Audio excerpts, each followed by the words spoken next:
Urban art is all about innovation. From using buckets on a busy street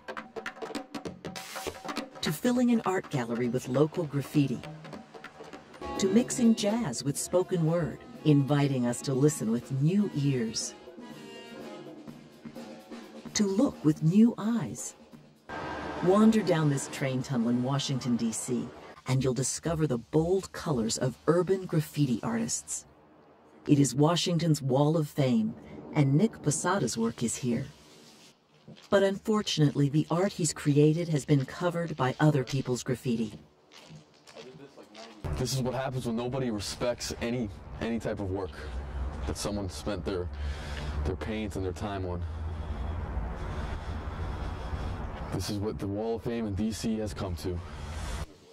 Although the Wall of Fame is open to everyone, Posada cautions there are rules to be followed in the world of graffiti. Rules that not everyone appreciates. He says that real graffiti artists understand how to use color and how to make their work distinctive. So you would use colors that contrast one another, or... my piece is still there. I did this like 99. Nick's work is also highlighted here at the Govinda Gallery in Georgetown. Graffiti art has certainly brought to public art a whole new dimension. According to Chris Murray, graffiti art is special because it's fast, uninhibited, and always inventive. Murray is convinced that graffiti is just one more step in the evolution of pop art. The works have sold well to young people and to collectors of pop art. In the gallery, people can appreciate the art in a traditional setting, and they like it. It's good for the artists, too. It was a real reversal for them because they're used to being vilified, and now they're being enjoyed, and that's a good thing.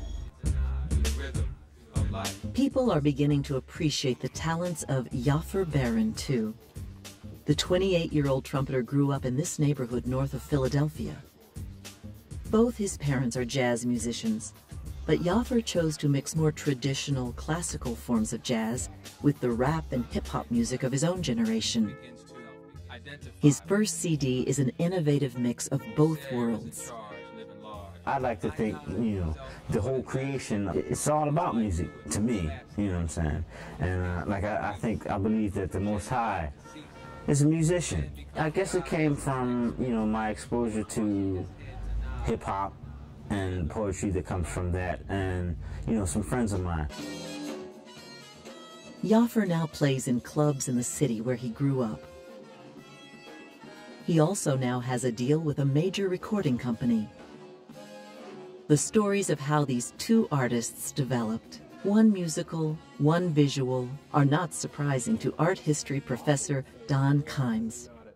But it's about sort of taking what it is that you come from, what you emerge from, what's authentic for you, and pushing it to the edge of its envelope, to the edge of its boundaries, its limits, and taking one more step. Kimes says artists need to build on their own cultural background, as anything else would be false. It is said that art is fundamentally about exploration and discovery.